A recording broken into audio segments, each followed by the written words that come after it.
Hello, everybody, and welcome back to Eternal Spring. I'm Paul Thurrott, and I am here as always with my wife, Stephanie. Hello. Hello, everybody.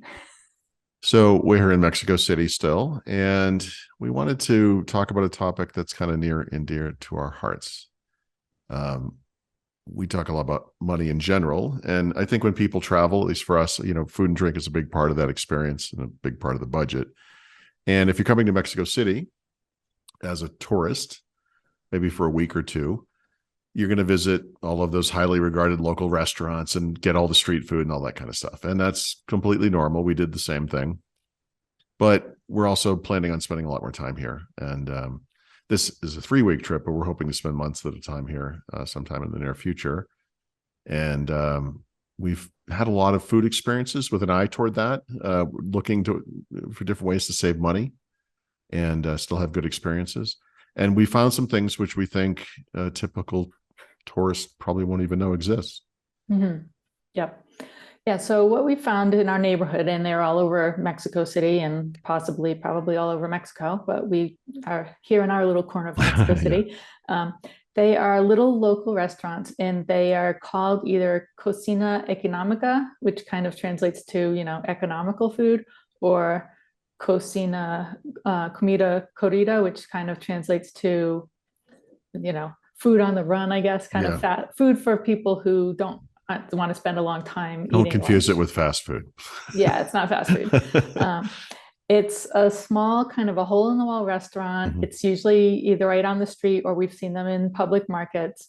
Um, we've been to 3 of these in our neighborhood. They're all just a minute's walking away from our apartment. And we've, in the course of walking around, gone past several more that we haven't had a chance to try yet. So Yeah.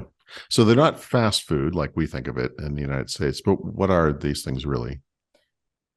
they're inexpensive. They're really casual. They're places designed for local people or people who are working in the area to just be able to get an affordable, filling, delicious lunch or sometimes breakfast. We've only had lunch, but we've seen breakfast menus on the walls in these places, so it's an Mhm. option. Um, because they're so focused on locals and not on attracting tourists, I think they can feel kind of intimidating. In fact, we came here a lot and walked by these places and didn't feel like we were Yeah. comfortable going in them. They're small.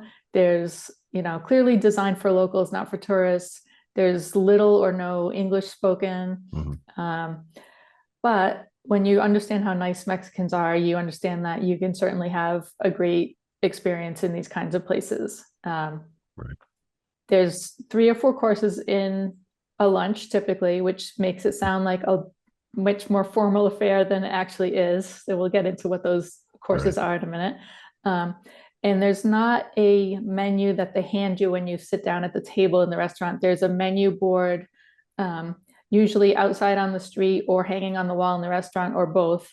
Yeah. Um, that changes every day, most days, not 100% changed, but different things will rotate in and out during the course of the week. Right. So when you sit down, somebody will come over to the table and they're pretty much ready for you to tell them what you want for all of your courses. And then they'll bring your stuff out one at a time after that. Right. Right.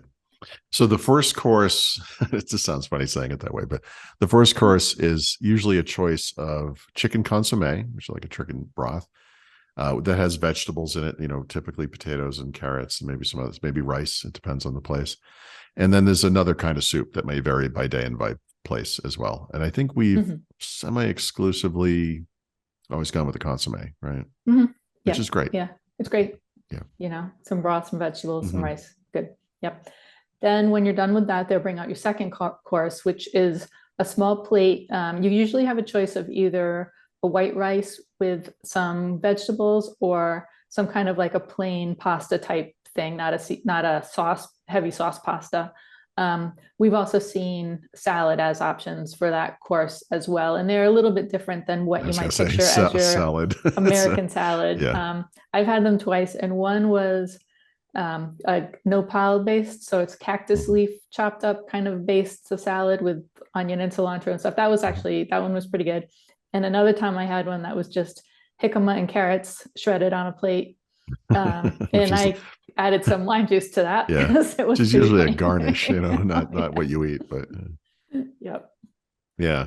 The third course is where things get really interesting. And this is why we love these places the most, although actually all of it's great. And in here again, it rotates. So it's different. But the thing that we've really latched onto, I think our favorite is chicken, usually a leg or a thigh. And often you don't get that choice, but sometimes you do. In mole, which is usually brown mole. But we've on this trip for the first time, we've had green mole, like mole verde, which is unbelievable. They also have various kinds of chicken, chicken milanesa is a classic. We see chicken empanizada.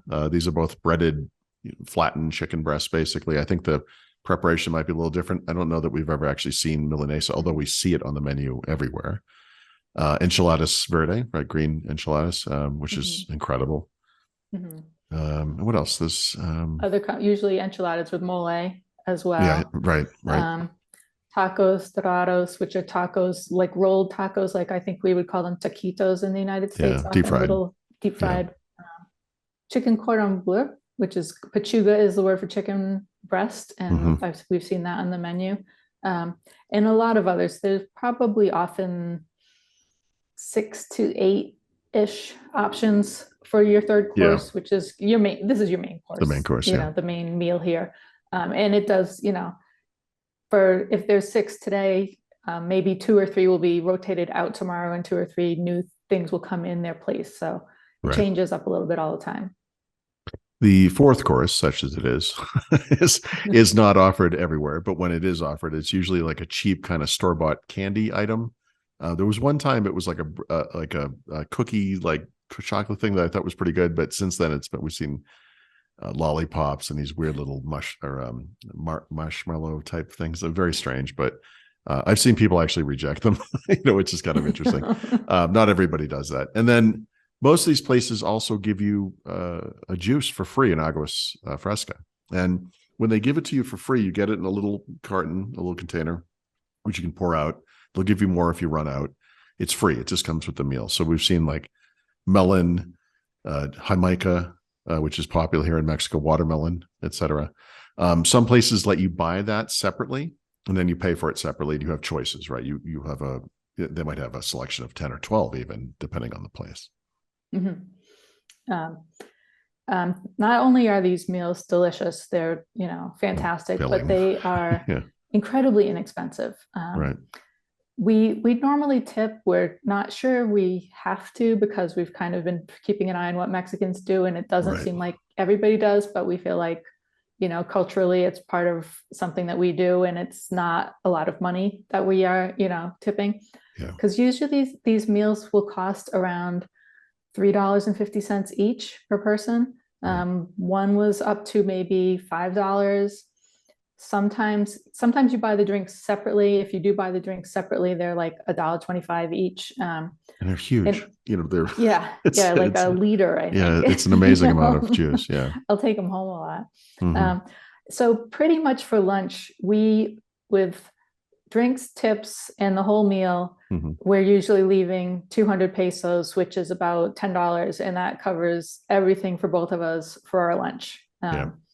So it's just an incredibly great value. The food's delicious. It's a nice, hearty meal that can take you through to late Mexican dinner time. Yeah, it's incredibly filling. We are always the only only Americans there. We're surrounded by locals.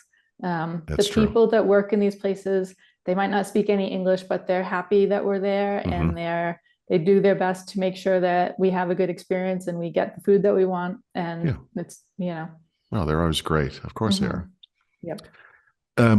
The other thing, we happen to have an apartment in an area that is just flush with places to eat. I mean, it's probably not unique, but it is insane to us how many places there are nearby. And there are alternatives to these places that are in the same price range, right?